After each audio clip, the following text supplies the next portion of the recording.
Imagine going through events so impactful that any comment, be it a reprimand or encouragement, becomes insignificant.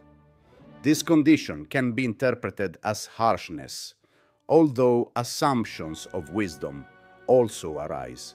However, there is another aspect that few people identify, something distinct from both coldness and full lucidity. This peculiar state arises when invisible ties that previously bound approval from the outside are broken, resulting in an enigmatic feeling of detachment. Does this mean an absence of emotion or just an inner realignment? And how do we differentiate this new serenity from a silent apathy? Although they seem like questions with no immediate solution, the answers point to the emergence of an intimate perspective in which there is no longer any need to prove anything. By abandoning external demands, the individual finds a genuine calm, which doesn't cancel out the pleasure of existing, but changes the way they deal with each situation. This way of existing, which doesn't fit into simplistic stereotypes, was explored by the Swiss psychiatrist Carl Jung when he investigated the interaction between consciousness and hidden contents. For him, this internal reconfiguration was not about arrogance or giving up, but a necessary re-encounter with aspects that had been ignored until then. Confronting repressed impulses gives rise to the ability to face problems without the anxiety of yesteryear and to choose paths without fearing the judgment of others. The old urgency becomes a reflective pause, while old fears give way to a clarity that is not based on imposed rules.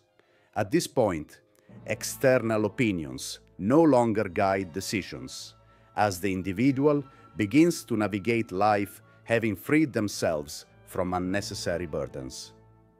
Although it is a phenomenon that not everyone understands, it reveals the possibility of dealing with every event from a solid core, where internal harmony overcomes any scrutiny from outsiders. Moreover, this attitude does not imply an absence of compassion or strict isolation, but rather indicates the discovery of a stable center in which each experience is assimilated without despair.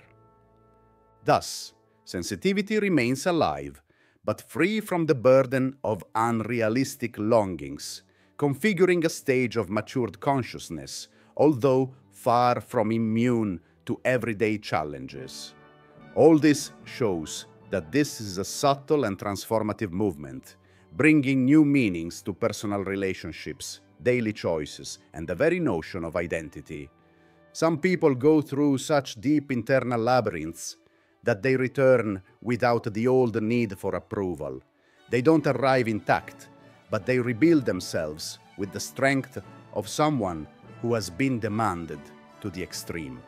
For a long time, we have learned to offer automatic reactions. We smile when praised, we justify ourselves when criticized, we attack when we feel rejected. These responses shape the way we live until, at a certain point, they no longer make sense. The shell used to impress or hide weakness begins to crack, revealing an exhaustion that cries out for transformation. At this point comes the rupture that Carl Jung described as the moment when we stop seeing the ego as absolute king. It's when we discover that this constructed face doesn't encompass everything we really are. Flaws, painful memories, and old impulses demand space. If ignored, they generate uncomfortable symptoms and trigger internal breakdowns. The person who appears to be unattainable didn't choose this as a style. They were driven to change by a sequence of personal shocks that forced them to look at unknown areas of themselves. Reacting to what comes from outside has lost its meaning. The focus has shifted to the psyche itself, where what was previously feared lives. This process doesn't eliminate emotions or bonds, It just changes priorities. The search for acceptance becomes secondary, and the influence of the gaze of others is weakened. Old pains remain, but they don't dictate every step, as there is now a broader understanding of the impulses that spring from the unconscious. For Jung, this is not a sign of a life free of suffering, but the opening of an authentic path in which the individual integrates what they used to repudiate. One example appears in the movie The Accountant, 2016, with Christian Wolff, played by Ben Affleck.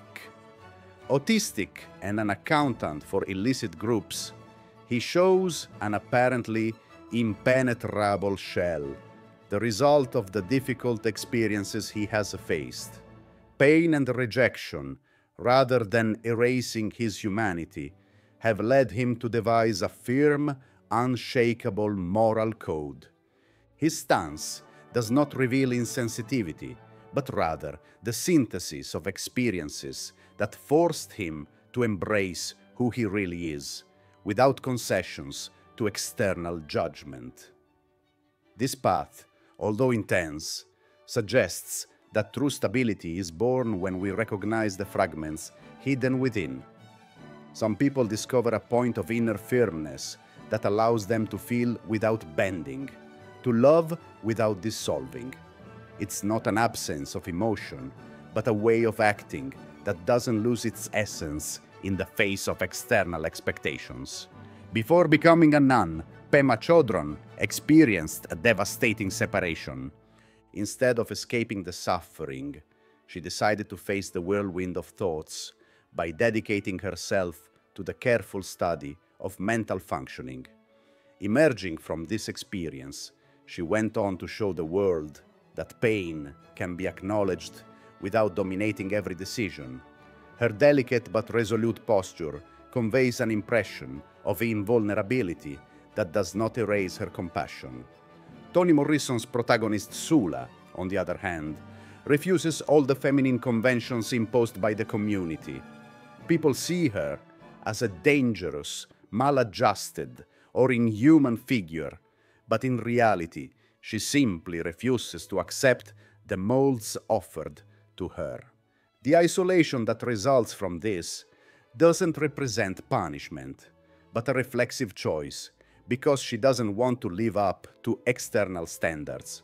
The wound she carries hasn't made her bitter, but it has put her in a place where judgments have little reach.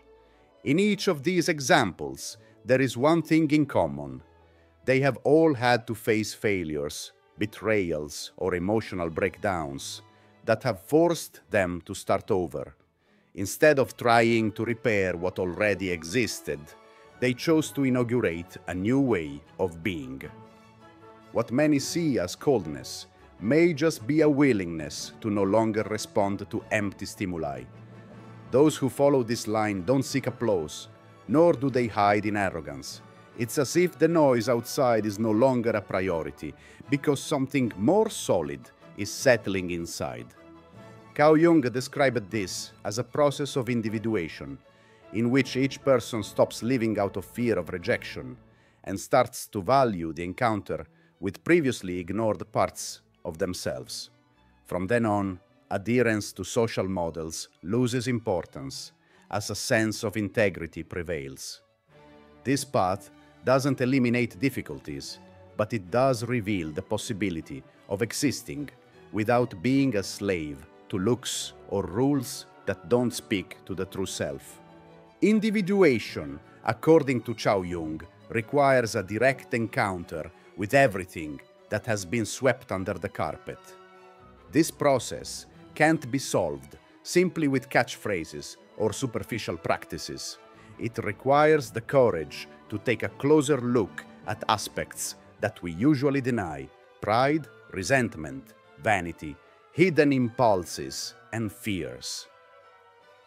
When the individual is willing to take on this confrontation, the ego, which loves to control and receive applause, feels threatened. It fears losing its commanding position because the shadow doesn't accept appearances or seek praise. It wants authenticity. It is precisely the tension between this desire for control and the desire for honesty that causes crisis, often mistaken for personal failure. But when you get through this period, something expands in your consciousness. The person realizes that they are no longer a hostage to their desires or afflictions. Although they still feel anger or sadness, they learn to see these inner movements without identifying completely with them. In this way, an inner center is formed that Jung called the self, a reference to psychological wholeness.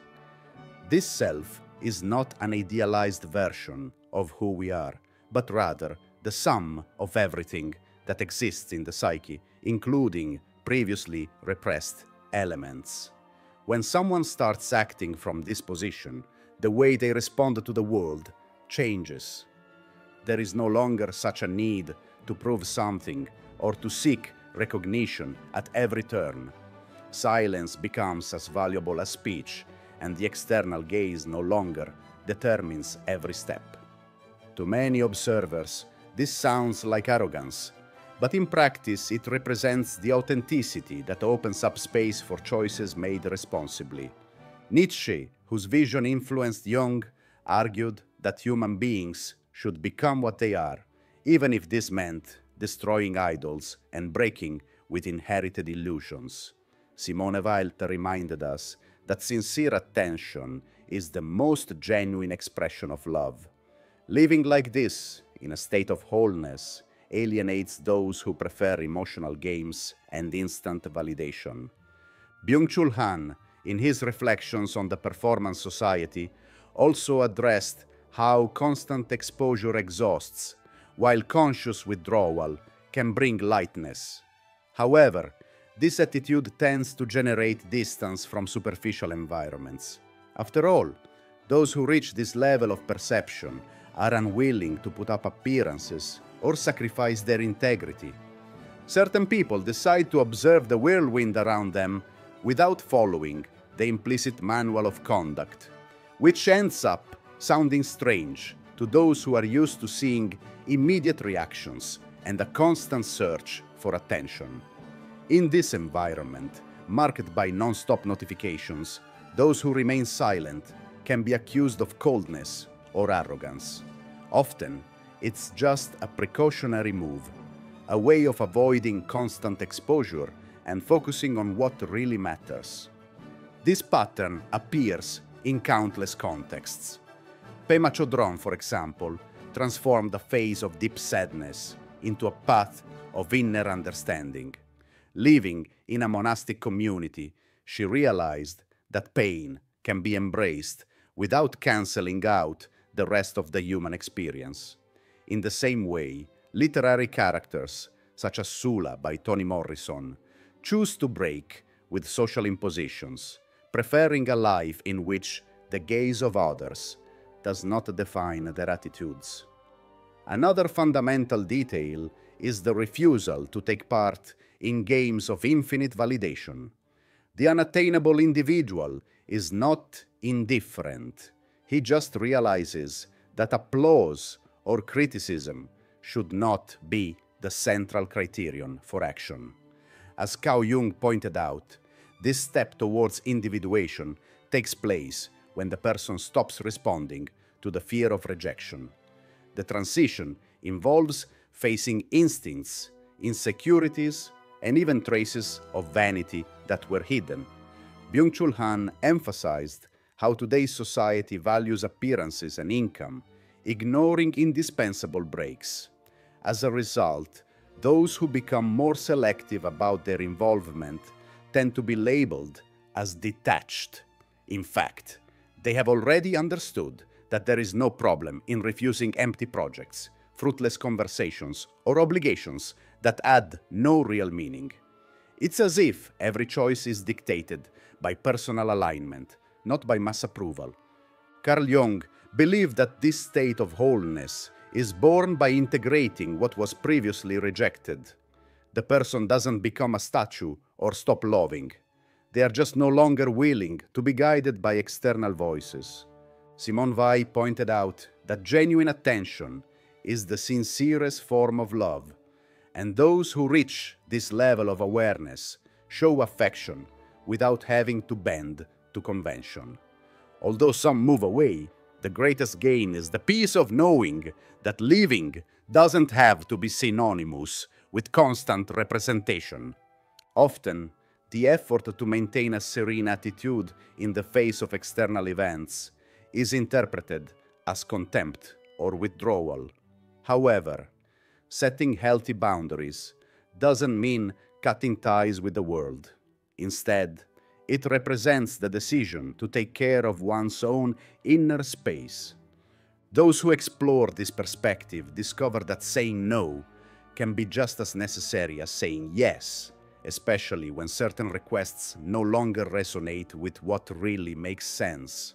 This attitude does not arise from indifference, but from responsibility towards oneself. Recognizing the importance of preserving individuality avoids falling into relationships or situations based on exhaustion. Learning to observe the signals that the body sends, whether it's tiredness, tension, or discouragement, helps to identify the exact point at which one is overstepping one's boundaries. No one has to give up their bonds or close themselves off completely, but there is a fundamental balance between the desire to share experiences and protecting an intimate core that cannot be violated. If this reflection has touched your heart, and you want to continue exploring this more authentic form of presence, subscribe and leave your comment below. Share this idea with those who can benefit from it, and let's continue cultivating together this awareness that liberates and transforms the way we live.